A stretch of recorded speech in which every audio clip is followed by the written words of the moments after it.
लोकतंत्र, संविधान और देश पर खतरा बीजेपी ने पैदा किया है। और हम लोग इसके खिलाफ, आपने देखा कि हमारे राष्ट्रीय महाधिवेशन में हमने नारा दिया था, लोकतंत्र बचाओ, भाजपा भगाओ, और संविधान बचाओ, भाजपा भगाओ। तो हम लोग तो इसके लिए लड़ रहे हैं और लोकतंत्र, संविधान के लिए खतरा बीजेपी है। और उसको कई ऐसे जगहों पर आप देख सकते हैं।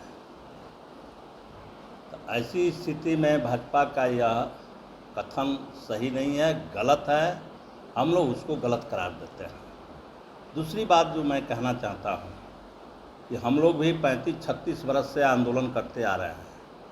पटना में बहुत सारे उग्र आंदोलन किए हैं जनता के सवाल पर, लेकिन प्रदर्शनकारी लाल मिर्ची का पाउडर लेकर के नहीं आया और पुलिस पर वो पाउडर का इस्तेमाल नहीं किया। तो बल्कि ये सबसे बड़ा लोकतंत्र के लिए खतरा है कि जब हम जनता के मुद्दों पर आंदोलन करते हैं तो इस तरह के चीज़ों का इस्तेमाल नहीं होता है, लेकिन भाजपा ने ये करके दिखा दिया। दूसरी बात जो मैं कहना चाहता हूँ कि अभी शिक्षकों पर जो सस्पेंड करने की कार्रवाई हो रही है वो गलत है और उसको तुरंत वापस करना चाहिए। शिक्षक लोगों ने अपनी मांग लेकर के आए थे, उसमें जहाँ तक मुझे जानकारी है कि सब लोगों ने छुट्टी लेकर के आया था, उनका सीएल था और छुट्टी पर लोग आए थे, तो कार्रवाई नहीं बनती है। तो ये कार्रवाई वापस करना चाहिए तत्काल। और शिक्षकों के सवाल पर सरकार ने जब वार्ता करने का समय निर्धारित किया है कि हम शिक्षक नेताओं से, शिक्षकों से और वामपंथी पार्टियों से इस विषय पर वार्ता करेंगे, तो ऐसी परिस्थिति में फिर जो समय 18 के बाद है, वार्ता के लिए 18 के बाद समय निर्धारित है, तो ऐसे समय में हम नहीं समझते थे कि इस तरह के कोई प्रदर्शन हो। ये अतिरिक्त है और इसलिए हम समझते हैं कि वहाँ ये लोकतंत्र का कोई मामला नहीं है, क्योंकि लोकतंत्र ख़त्म करने वाले वही लोग हैं। शिक्षक समुदाय जानता है कि ये सवांग कर रहे हैं, ये राजनीति कर रहे हैं, क्योंकि ये कल तक सत्ता में थे तो ये भी लाठियां बरसाने में थे। हमारे पीठ को इन्होंने लहूलुहान किया है और यहाँ तक कह रहे थे कि ऊपर से भगवान आ जाए उतर के तो आपको वेतनमान नहीं मिलेगा, सरकारी कर्मी के दर्जा नहीं मिलेगा। उसको हम लोग जन आंदोलन कह ही नहीं रहे, वो उपद्रव करने आए थे। बीजेपी जन आंदोलन की पार्टी नहीं है, उन्माद और उत्पाद फैलाने वाली, मणिपुर को जलाने वाली, उत्तराखंड में नफरत पैदा करने वाली, हिंसा पैदा करने वाली। तो इसीलिए हम कह रहे हैं कि आपका जन आंदोलन नहीं था। निश्चित तौर से अगर उनकी कार्यकर्ता की एक मौत हुई है तो हम लोग कह रहे हैं कि दुखद है, दुर्भाग्यपूर्ण है, लेकिन आप स्वांग कर रहे हो। टीचर्स आंदोलन हम लोग कर रहे हैं, टीचर्स के हम लोग सवाल उठा रहे हैं कि बिहार राज्य विद्यालय अध्यापक नियमावली 2023 में संशोधन करके उनको राज्यकर्मी का दर्जा दिया जाए। वे राज्यकर्मी का दर्जा पाने का वो हकदार हैं। और अभी भी जो कार्रवाइयाँ चल रही है सरकार के जरिए, उनका सस्पेंशन की कार्रवाइयाँ चल रही है, हम लोग इसका तीखा प्रतिवाद करते हैं और हम भाकपा माले कतई मंजूर नहीं करेगी। और हम लोग तत्काल आज ही भाकपा माले विधायक दल बिहार के मुख्यमंत्री श्री नीतीश कुमार जी से मिल करके और कहेंगे कि आप जितना जल्द हो सके इसे वापस लीजिए। बल्कि हम लोग जन आंदोलन को बढ़ावा देने वाले लोग हैं, जन आंदोलन को हम लोग ताकत देने वाले, जन आंदोलन के प्रति हम लोग एकजुटता जाहिर करने वाले लोग हैं। एक बात ये है। दूसरी बात कि कल एक हम लोगों ने बहुत महत्वपूर्ण हम लोगों की ओर से एक सवाल उठाई गई। बिहार में पिछले 7 सालों से बिहार राज्य अनुसूचित जाति आयोग बंद है। बीजेपी के दबाव में उसे बंद किया गया था। हम लोगों ने कल विधानसभा में सवाल उठाया कि अब तो बीजेपी से ये महागठबंधन की सरकार, हमारी सरकार उनके दबाव से मुक्त है, तो अब आप ये जो अनुसूचित जाति आयोग है उसका गठन हो, क्योंकि जो स्कूली बच्चों का ड्रॉप आउट है SC ST का, उसको कौन निगरानी करेगा, कौन देखेगा।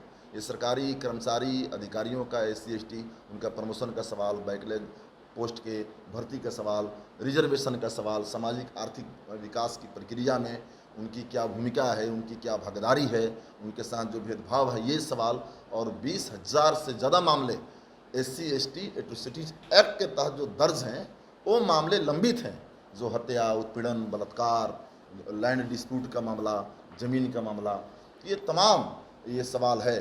तो सरकार ने आश्वस्त की है कि वो प्रक्रियाधीन है, उसमें तेज़ी ला करके हम लोग अनुसूचित जाति आयोग का हम लोग गठन करने के काम करेंगे। तो ये हम लोगों ने सवाल उठाया।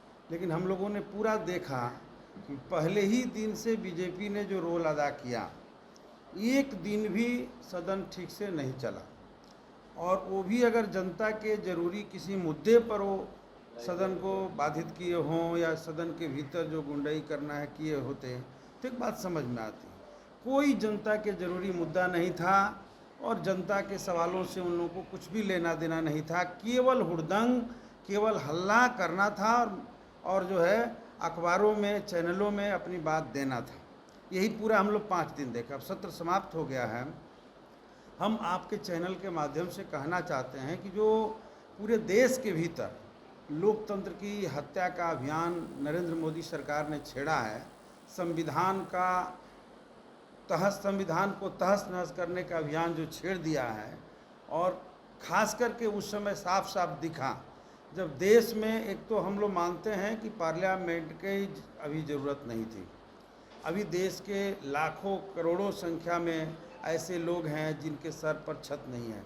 अभी देश के अंदर कोरोना काल ने जो दिखाया कि पूरे हिंदुस्तान में अभी भी जितनी अस्पताल की ज़रूरत है उतनी संख्या में अस्पताल नहीं है। और आज भी हम लोग देखते हैं कि राजधानी के अस्पतालों में, दिल्ली के अस्पतालों में लाइन लगी हुई है, और 3-3 दिन, 2-2 दिन, 4-4 दिन तक लोग ज़मीन पर लेटा करके मरीज का इलाज कराते हैं, बेड नहीं मिलता है। तो ज़रूरत तो इस बात की थी कि ज़्यादा से ज़्यादा अस्पताल बने, ज़रूरत इस बात की थी कि लोगों को सर पर छत बने, गरीबों को आवास मिले। तो उन सब मामलों में कटौती की गई और ज़्यादा पैसा लगा करके पार्लियामेंट बनाया गया।